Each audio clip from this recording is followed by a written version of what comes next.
사람은 누구나 아프게 마련이지요. 내가 원하든 원치 않든 말이에요. 그럴 때 누군가의 도움이 필요하고 누군가에게 도움을 줘야 할 경우가 있습니다. 그게 가족이든 지인이든 마음의 갈등이 일어날 수밖에 없을 것 같습니다. 그럴 때 어떻게 해야 나의 정신적, 육체적 피로를 덜 수 있는지 이 이야기를 통해 답을 얻어보도록 해봅시다. 이야기 시작합니다. 저는 50대 직장인이고 친정어머니는 70대 후반인데 지금 몸이 많이 안 좋아서 거동을 못 하세요. 그래서 저희 가족들이 돌아가면서 수발을 들어야 하는데 마음을 다해서 수발을 들고 싶은데 진심 어린 마음이 안 들 때가 많아요. 그 원인을 생각해 봤더니 어렸을 때 어머니에게 깊은 정을 받지 못한 부분이 원인인 것 같습니다. 그래서 살갑게 이야기를 하고 도와드리고 싶은 생각이 나다가도 어렸을 때 상처가 떠오르면 마음이 탁 막히면서 진심이 안 나오는 때가 많았어요. 엄마는 어차피 앞으로 얼마 못 사실 텐데 어떻게 하면 돌아가실 때까지 진심을 다할 수 있을지 걱정되고 고민됩니다. 평소 유튜브에서 그런 질문에 대한 스님 답을 많이 들어서 조금 알고는 있지만 용기 내서 한번 여쭤봅니다. 질문에 대한 답을 어떻게 하는지 질문자가 먼저 얘기해봐요. 유튜브에서 이렇게 하면 된다는 걸 봤다니까 얘기를 한번 해보세요. 다른 사람은 나에게 밥을 해준 적도 없고 빨래도 청소도 해주지 않았는데 너희 부모는 그래도 밥 해주고 빨래, 청소도 해주지 않았냐? 그 정도만 해도 아팠을 때 자녀들에게 도움을 받을 충분한 자격이 되는데도 불구하고 왜 그걸 진심으로 하지 못하느냐? 엄마는 너에게 남보다 더 많은 사랑을 줬는데 너는 그 사랑을 느끼지 못한다. 그러니 내가 잘못되지 않았느냐? 그런 말씀을. 제가 그렇게 얘기했어요? 그렇게 말씀하실 것 같아요. 전혀 아니올시다. 그 질문자에게는 그런 사정이 있어서 그렇게 얘기했는지 모르겠지만요. 저에게도 그렇게 말씀하실 것 같아요. 저는 그렇게 말하고 싶지가 않아요. 돌보고 싶지 않으면 돌보지 말라고 말씀드리고 싶어요. 그 질문을 한 사람은 남한테 그런 마음을 내는데 자기 엄마한테는 그런 마음을 안 내서 아마 그런 얘기를 했을 거예요. 질문자는 엄마한테 진심이 안 일어나면 안 하면 되고 진심은 안 나지만 해야 한다고 생각하면 진심 없이 하면 돼요. 진심 없이 하기는 또 싫더라고요. 그럼 안 하면 돼요. 아무 문제가 없어요. 아무 문제가 없나요? 의무감으로 어머니를 돌보고 있나요? 네. 생태윤리의 관점에서 볼 때 어미가 새끼를 낳아서 그 새끼가 자립할 때까지 돌보지 않는 것은 자연의 법칙에 어긋납니다.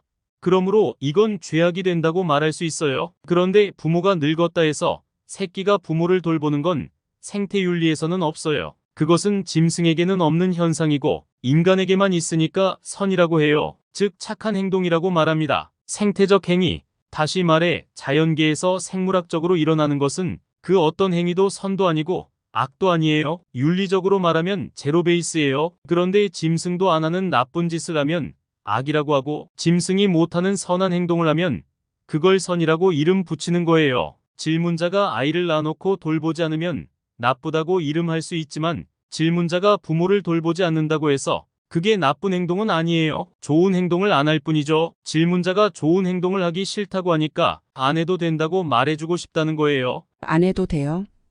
그래도 계속 안 하기는 좀 힘든데요. 안 하는 게 힘들면 하면 돼요. 그건 선택이니까요. 하면 좋은 사람이 되고 안 하면 나쁜 사람이 아니라 그냥 짐승 수준이라는 얘기예요. 짐승 수준이라는 건 나쁜 사람이라는 뜻이 아니에요. 윤리적으로는 제로 베이스니까요. 오늘 이 강의는 스님이 하기 싫어도 해야 될까요? 안 해도 될까요? 해야 돼요. 당연하게 해야 된다고 얘기하네요. 제가 돈을 받고 이 강의를 하면 의무가 되겠죠. 하지만 돈을 받고 하는 게 아니기 때문에 이건 자유 선택이에요. 물론 제가 강의를 하면 여러분들이 좋아하죠. 안 한다고 해도 여러분들이 저한테 항의할 게 없어요. 돈 낸 것도 아니니까요. 그러면 여러분들이 나갈 때 돈을 내는 게 의무일까요? 참가비를 얼마를 내야 한다고 정해져 있는 건 없었잖아요. 그러니 나갈 때 돈을 안 낸다고 해서 이게 나쁜 행위는 아니에요. 하지만 나갈 때 돈을 내면 좋은 행위라고 말한다는 거예요. 이처럼 선을 행하는 것은 선택에 속하고 악을 끊는 것은 의무에 속합니다. 그래서 한자로는 지악 또는 권선 또는 수선이라고 말하는 거예요. 악은 딱 끊어야 해요. 우리는 남에게 피해를 줄 권리가 없어요. 선은 행하면 좋고 안 해도 그만이에요. 그러니까 이건 질문자가 해도 되고 안 해도 되는 자율이라고 할 수 있어요. 의무감을 가질 필요는 없습니다. 하지 않아야 할 것과 하면 좋은 것에 대한 스님의 정리에 복잡한 문제가 한결 간단하게 정리된 것 같습니다. 어머니를 돌보는 것은 어머니를 위한 것일까요? 나를 위한 것일까요? 그런데 이런 걸 한번 생각해 보세요. 지금 하기 싫지만 어머니가 돌아가시고 나면 안 한 것에 대해서 후회할까요? 안 할까요? 그 후회를 안 하려고 질문자가 지금 어머니를 돌보는 거예요. 어머니를 위해서 어머니를 돌보는 게 아니에요. 질문자는 지금 어머니를 위해서 한다고 착각하는 거예요. 사실은 내가 후회하지 않기 위해서 하는 거예요. 이해되셨어요? 네, 그러면 질문자가 후회하지 않으려면 돈이나 힘이 좀 들어도 해야 할까요? 안 해야 할까요?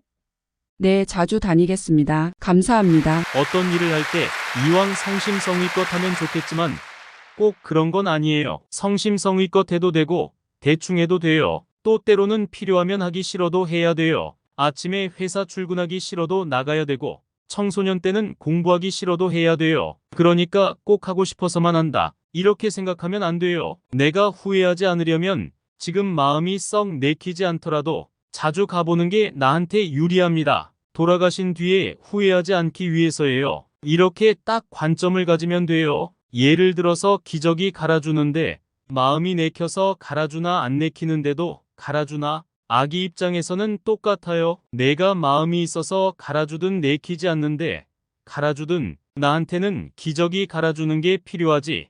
내가 무슨 마음 먹었는지는 별로 중요한 게 아니다. 이런 거예요. 이렇게 생각해야지. 그걸 두고 죄의식을 가질 필요는 없습니다. 그건 질문자의 어릴 때 경험 때문에 일어나는 거예요. 싫고 좋고는 과거의 업식 때문에 일어나는 것이거든요. 싫은 것은 내가 어릴 때 엄마한테 좀 상처가 있어서 싫은 마음이 일어나는구나. 이렇게 생각하면 됩니다. 어떤 일을 할 때 이왕 성심성의껏 하면 좋겠지만 꼭 그런 건 아니에요. 무슨 마음 먹었는지가 중요한 게 아니라 해야 할 바를 했느냐가 중요합니다.